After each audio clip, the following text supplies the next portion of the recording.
I mean, even Dan Hodges, he acts perplexed, right? He works for the Daily Mail, a literal hate machine that supported the Nazis in World War II. We have had decades and decades of the tabloid press push anti-Muslim and anti-immigrant propaganda, which then becomes institutionalized by the so-called sensible and unbiased mainstream media, mostly the BBC.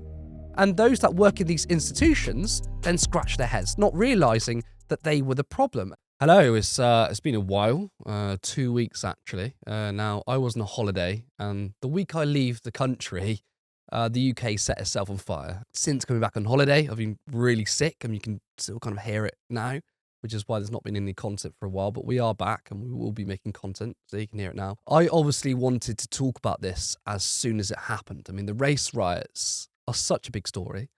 I understand that I am very late to this, and many people would have already had their perspectives of what happened, and you probably would have already heard it. But it didn't feel right for me to not talk about it because it was a couple of weeks ago. I think it's important for me to discuss it, and also it's not over. Now, this is going to be a longer video because there are actually so many layers to this, and I'm sure there's been excellent commentary already on this, which obviously doesn't include the mainstream media. However, I want to look at this holistically. You know, maybe me taking a longer time to create this video has given me more time to reflect and, you know, allows me to bring all the different parts of this together. Now, the worst part of the riots seems like it's over, but there are still pockets of riot activity happening across the country. But this is wild. I thought we were probably 5 years away from this. I mean, if I expected the riots, I expected it would have happened after a 5-year Starmer term, where people didn't feel like there was a substantial change under Labour, which would have created the conditions for this. Obviously, the conditions were already there, which is what happened a couple of weeks ago, but it would have further exacerbated it. So I'm surprised it's happened this early, which kind of makes me speculate that this might have, I don't know, been coordinated. I've heard people say this, by the way, but that is with zero evidence, so it's purely speculation. Now, these fascists who helped facilitate these riots, they think that Labour are really left-wing, which is delusional, and I think they wanted to do maximum damage to any progressive politics. So within weeks of Labour winning and the country setting itself on fire, that would be a really good narrative tool to say, well, it's the hard left. That's what it is. And, you know, it's open borders politicians. They essentially enabled this. Obviously, that's a load of rubbish. Now, what sparked these riots was a disgusting attack where 3 young girls were stabbed to death. Now, any crime like this is always followed with speculation, but the racists and fascists are automatically assuming it's an immigrant or a Muslim or refugee for their own political ends. Now, of course, there have been many cases of violence committed by refugees and immigrants. That happens. But most of the time, it's people born here. I mean, just statistically, that's what's going to happen. And that was the case of the stabbings in Southport. However, you've heard the usual suspects, including Tommy Robinson, fanning the flames, falsely accusing the suspect of being an immigrant, which sparked the riots. And fascists set the country on fire, set hotels on fire that housed refugees, that had children in there. And as the riots developed, people of colour were being targeted, regardless of their nationality. They were getting beaten up. So it quite literally became a full-blown race riots. Now, who was the Southport attacker? It was a 17-year-old boy from Cardiff. Now, those who've been trying to weaponise this have said that, well, the boy's parents were Rwandan immigrants, but they moved here in 2002. The boy was born here. His identity and experience would be entirely British. This was a British 17-year-old who committed a disgusting crime. Now, fascists have been saying, well, his parents were Rwandan, and maybe it's the culture they brought over. But I hate to break it to you, but violence exists in every single nation and culture. I mean, do these people think that the UK had like 0% crime before migration? Of course not. Now, these same people try and bat away the racist allegations because they tell us, well, it's immigration we're concerned about, not race, right? You need to look out for this. This is coded language, right? You can be concerned about levels of immigration without being a racist. But if your entire political outlook is to only talk about immigration, then red flags appear. Then what makes it even more apparent that this comes down to racism is that these people only care about immigrants when it's from black or brown or Muslim nations. So, an example, because the stabber in Southport is black and their parents are Rwandan, then suddenly this is an immigration issue or culture or whatever. But if it was a white person who commits the same type of crime, no one asks about their heritage. I mean, they may have been immigrants. I mean, they could be American, Polish, Australian, whatever. But you see the double standard here. Now, of course, the likes of Tommy Robinson and others who I will include, such as Douglas Murray, Lawrence Fox, and Darren Grimes, who are all fascists, by the way, and I'm absolutely happy to say that, they mask their racism through the lens of being concerned about immigration.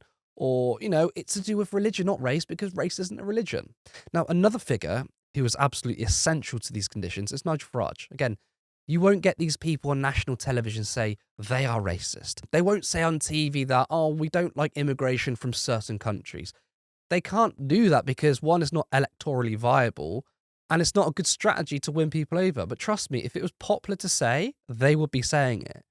And that's why they use this as a masking tool with concern about immigration. I'll reiterate, not everyone who says that the levels of immigration is too high is racist, but people like Nigel Farage, who marched with the National Front when he was a kid, well, it's not merely a concern for him. Now, this polling data is very interesting. Among Reform voters, they are the most sympathetic to the riots. It's not surprising, but you can, use that as some evidence that Reform is a party that tries to court racists, has fascist elements within it. Not every Reform voter is a racist, but it doesn't mean that the party itself isn't. Now, it doesn't seem like these riots have been very good for Nigel Farage. Many people think that there is a correlation between himself and Reform and the riots. His personal polling has fallen in the aftermath. Now, I want to address the immediate reaction to these riots among commentators and the media. So first up, the BBC couldn't bring themselves to call these riots. They started off by saying protests, which the BBC had a very different tone when the 2011 riots happened, because, look, many of the people involved in those riots were people of colour. So, of course, they had no problem calling them riots, but they can't today. But guess what? They both are riots. We even had a BBC journalist refer to the riots as a pro-British march. I mean, that's insane. I'll tell you now, right? There's nothing more pro-British than setting Britain on fire. Most people were appalled at these riots, okay? So it is actually very anti-British, but that's the way the BBC spun it. Now, I mentioned Lawrence Fox and Darren Grimes earlier. I said they were fascist, and they are. But before these riots, I would have said that Darren Grimes wasn't a fascist. He's just simply a right-wing rent-a-gob who's addicted to being wrong. But when you try to excuse or try and create some kind of sympathy for those who are setting hotels on fire, where there are innocent children inside, or there are mobs who are targeting people of colour and beat them up, attacking random Muslims and their property, there is no excuse in the world that either justifies or tries to add context. Since Grimes has tried to do this, making statements such as, well, if only the political class had listened, this might not have happened. I'm sorry, Grimes, that makes you a pathetic little fascist. Now, first of all, the idea that the political class have ignored immigration concerns is absolutely wild. For as long as I've been alive, mainstream politicians have not stopped talking about immigration. Now, the last election, both parties ran on stopping the boats and reducing immigration. The political class has done nothing but pander to the concerns. And guess what? They are very happy to, because the political class don't really want to talk about inequality or billionaires, tax evasion or capitalism itself, but they are very much fine talking about immigration. Now, those people who rioted, the fascists who feature on GB News, Nigel Farage, none of these people are ever going to be swayed by parties who tackle immigration, because that's not their goal. If the government did somehow manage to radically reduce immigration, would that stop these people? No. They'll find something else to try and push the debate even further to the right. We know Nigel Farage does this. I mean, during the EU referendum, he was campaigning on a soft, or rather Norway-style Brexit. But since Brexit, to keep himself relevant, he's moved the goalpost to, well, it's not hard Brexit, and actually it's hard Brexit or no Brexit at all. That's how these right-wingers operate. I mean, a good example of this is in the US, where there was a standoff between Texas and the Biden administration in terms of border control. Now, of course, the federal government could have superseded the Texan state on matters of border, but Biden caved anyway and compromised on a stricter border bill. Now, most of the Democrats voted for it. You know who didn't? Trump and most of the GOP. Why? I mean, I thought they wanted strict immigration. It's because they didn't want the problem being solved. They wanted to use it as an attack on the Democrats. It's forcing yourself in perpetual opposition.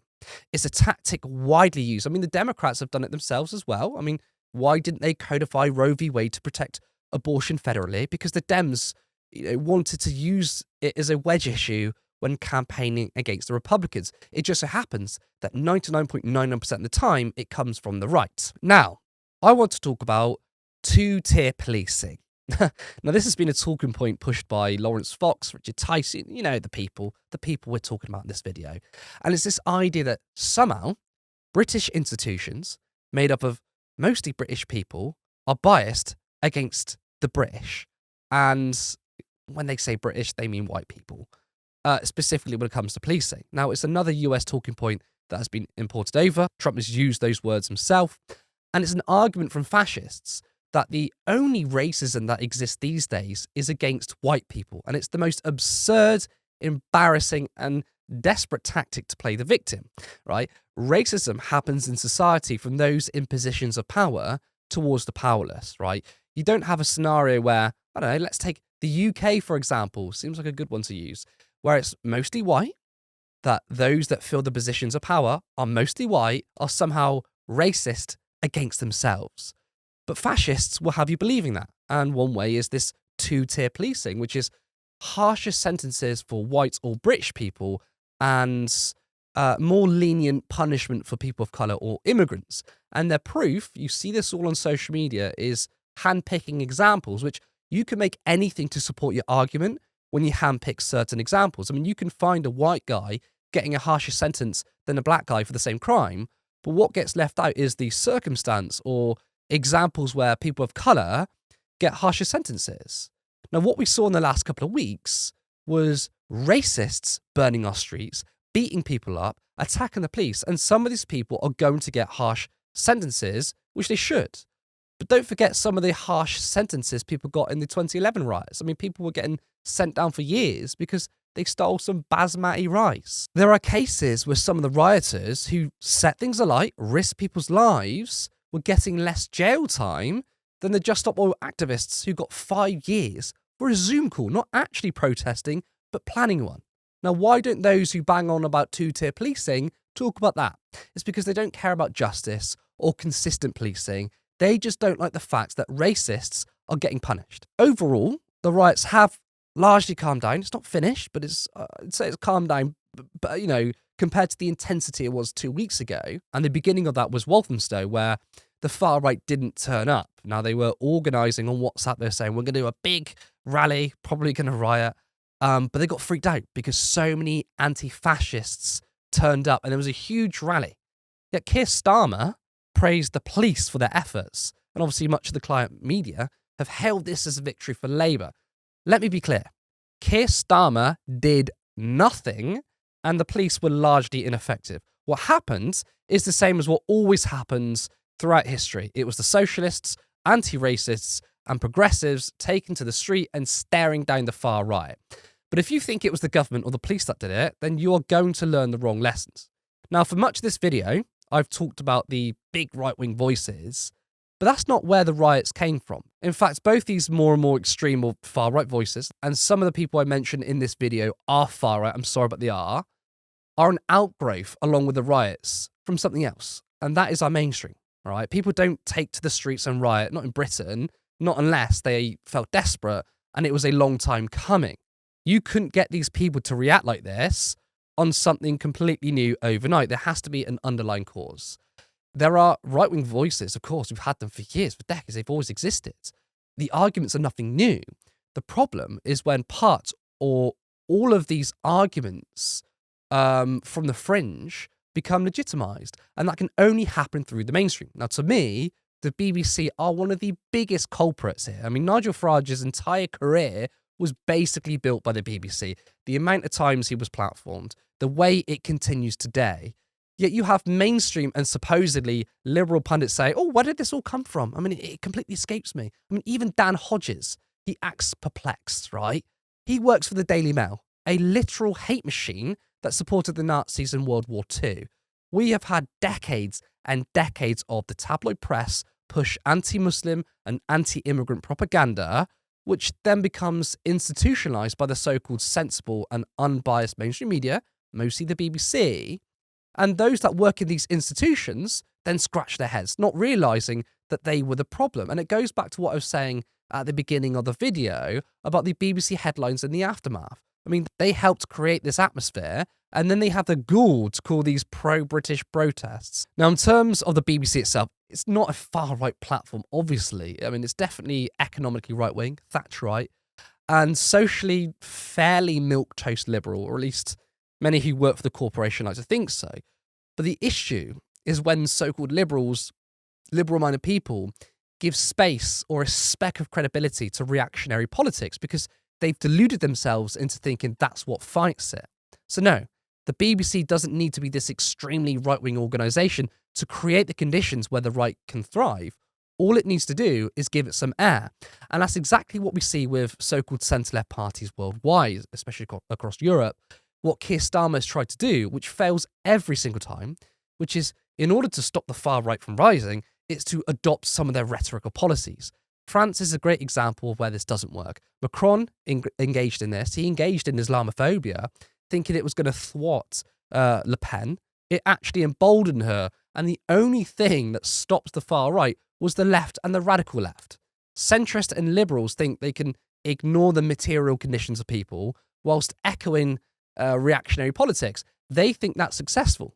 So right now, we have Rachel Reeves saying there's no money left, wants to clamp down on benefits, won't invest, mixed with Keir Starmer and other Labour figures who are happy to engage in strict immigration rhetoric.